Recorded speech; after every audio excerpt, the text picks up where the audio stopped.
शिक्षक दिवस पर शिक्षकों को बधाइयों का तांता लगा हुआ है।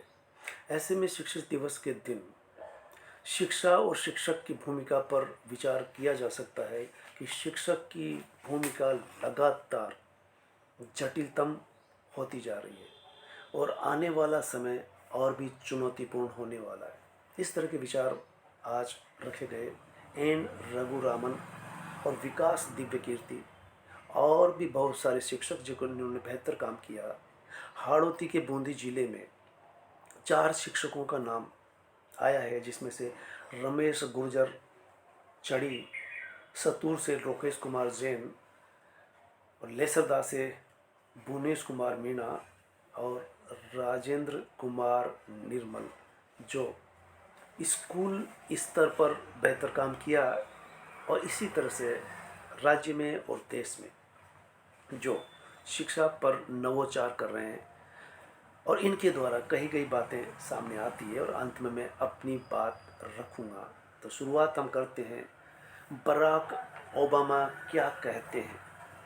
शिक्षक की भूमिका उनके जीवन में किस तरह से महत्वपूर्ण रही है? वो कहते हैं, शिक्षक जिन्होंने मुझे खास होने का एहसास कराया जबकि मैं एक सामान्य ब्लैक बालक था, उस शिक्षक को महत्व देता हूँ जिन्होंने मुझे खास होने का एहसास कराया।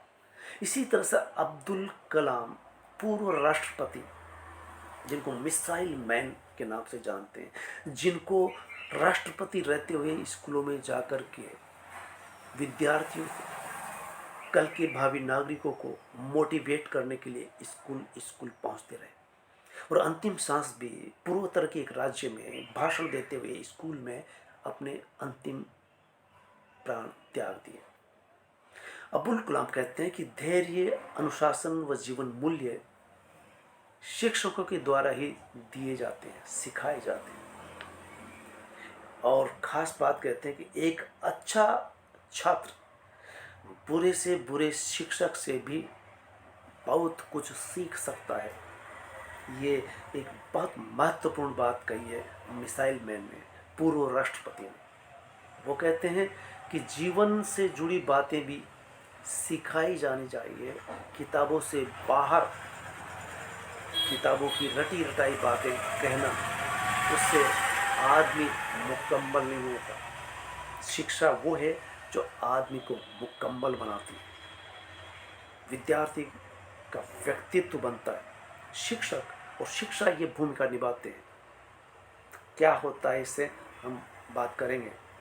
असली शिक्षा वह है जो सपने में, और एक तो सपने दें और उन सपनों को पूरा करने की तैयारी भी करवाती हो। यहाँ तक कि कह सकते हैं कि सीखने का तरीका विद्यार्थी में आना चाहिए। शिक्षक ये भूमिका निभा सकता है। और ये बात भी सही कहते हैं कि स्कूलों में काउंसलिंग नहीं होती। विद्यार्थी किसी भी स्कूल में जाता है और विद्या लेते हुए कहीं उसे समस्या आती है, खास करके स्कूल से कॉलेज में जब आते हैं तो कॉलेज में कोई 12 विषय आर्ट्स फैकल्टी में होते हैं, साइंस में 4-5 होते हैं जिसमें से 3 लेने होते हैं, कॉमर्स में भी विकल्प होते हैं, तो वो अपनी रुचि के अनुसार विषय लें। यानी स्कूल पास करने के बाद कॉलेज में किस स्ट्रीम में जाना चाहते हैं, डॉक्टर, इंजीनियर बनने के अलावा भी किस विषय को पढ़ना चाहिए, इस तरह की काउंसलिंग समय समय पर स्कूल या कॉलेज देते हो। ये बहुत बड़ी कमी है भारत देश में। तो व्यक्तित्व विकास शिक्षा का उद्देश्य होना चाहिए, न कि नंबर अधिकतम लाना, न कि टॉपर होना उद्देश्य होना। ये कह सकते हैं कि शिक्षा का उद्देश्य नौकरी पाने तक सीमित होकर रह गया और यही कारण है कि स्कूल की जगह कोचिंग कुकर मुत्ते की तरह सिर उठाने लगे हैं। तो शिक्षा केवल नौकरी देने का मात्र उद्देश्य रह गया है, जबकि शिक्षा का उद्देश्य बहुत बड़ा है। वो व्यक्तित्व बनता है, निखारता है। मानवता उसमें समाहित होने लगे। और प्रतियोगिताओं में जिस तरह से जंग की तरह लड़ी जाती है, वो कहते हैं कि शिक्षा कोई प्रतियोगिता नहीं, जीवन में शिक्षा एक पड़ाव भर है। जीवन बहुत लंबा है, जीवन बहुत ऊंचा है। जीवन को बेहतर बनाने के लिए आर्ट ऑफ लिविंग, जीवन जीने की कला कैसे सीखी जाए, वो शिक्षा से मिलती है। शिक्षा वो जो सही सवाल पूछने की क्षमता पैदा करती है। यहाँ तक कि सही सवाल तब पूछे जा सकते हैं जब क्रिटिकल थिंकिंग हो, क्रिएटिव थिंकिंग हो। और ये कब आएगी? जब शिक्षा शिक्षक इस रूप में देता है। यही कारण है कि प्राथमिक शिक्षक का महत्व भारत में इतना कम है कि एक तो उनको सम्मान पूरा नहीं मिलता, आर्थिक तनख्वाह के रूप में उनको सबसे कम दिया जाता है। सम्मान मिलना चाहिए प्राथमिक शिक्षक को, जिससे वो भावी विद्यार्थी गढ़ सके, जो सीनियर सेकेंडरी स्कूल विश्वविद्यालय में जाकर के एक सुनिश्चित व्यक्तित्व बना सके। इस दौर में शिक्षक और शिक्षा के सामने क्या क्या चुनौतियां हैं? विकास दिव्य कीर्ति अक्सर वीडियो पर बोलते रहते हैं, बताते रहते हैं। वही शिक्षक सफल होंगे जो सहानुभूति पूर्वक विद्यार्थियों को शिक्षा का दान दे सकेंगे, न कि एहसान करते हैं, न कि उनको पैसा बनाने की मशीन मान करके चलते हो। कोचिंगों में अक्सर ये होता है, कोटा की कोचिंग हो, किसी भी शहर की कोचिंग हो, जहाँ पर विद्यार्थी कोचिंग लेने वाले अंततः निराश होकर के, हताश होकर के, असफलता के डर से आत्महत्या कर लेते हैं। ये व्यक्तित्व नहीं बना रही है। स्कूली शिक्षा व्यक्तित्व बना सकती है, लेकिन कोचिंग की शिक्षा सिर्फ सूचनाएं देती है, सूचना रटवाती है, व्यक्तित्व से दूर रहती है। इसलिए शिक्षा के सामने चुनौतियां, शिक्षक के सामने चुनौती है कि अब रोबोट आकर के शिक्षा देने वाले हैं, और वो सहानुभूतिपूर्ण शिक्षा देंगे। वो थकेंगे नहीं, चेहरे पे सिक्किन नहीं लाएंगे, नाराज नहीं होंगे, गुस्सा नहीं होंगे। आओ विद्यार्थी के अनुकूल, टेम्परामेंट के हिसाब से, उसके स्वभाव के अनुकूल, उनकी मानसिकता के हिसाब से वो ढल करके उसके विषय के अनुसार बात कर सकेंगे।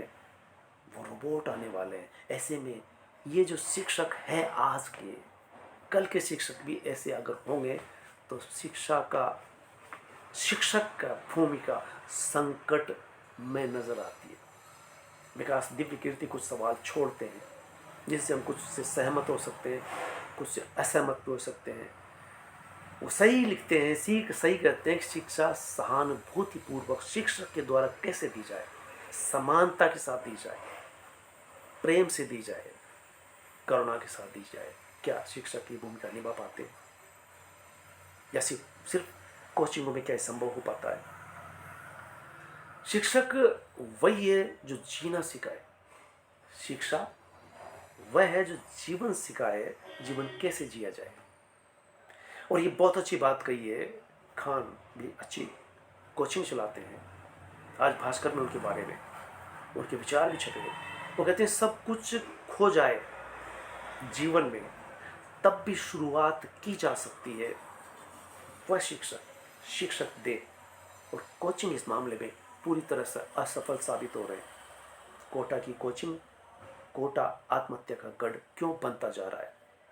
जो विधानसभाओं में सवाल उठते हैं, अखबारों में सूचनाएं निकलती है। तो शिक्षक वही है जो जीना सिखाए। और ऐसी शिक्षा जो सब कुछ खो जाने के बाद भी शुरुआत की जा सकती है, इसे शिक्षा कह सकते हैं। क्या ऐसी शिक्षा दी जा रही है? तो देखिए चिंता का सबब क्या है कि 60% लाने वाले कभी प्रथम हुआ करते थे। अखबारों में रोल नंबर छपते थे हमारे दौर में। आज 90% लाने वाले भी निराश होते हैं।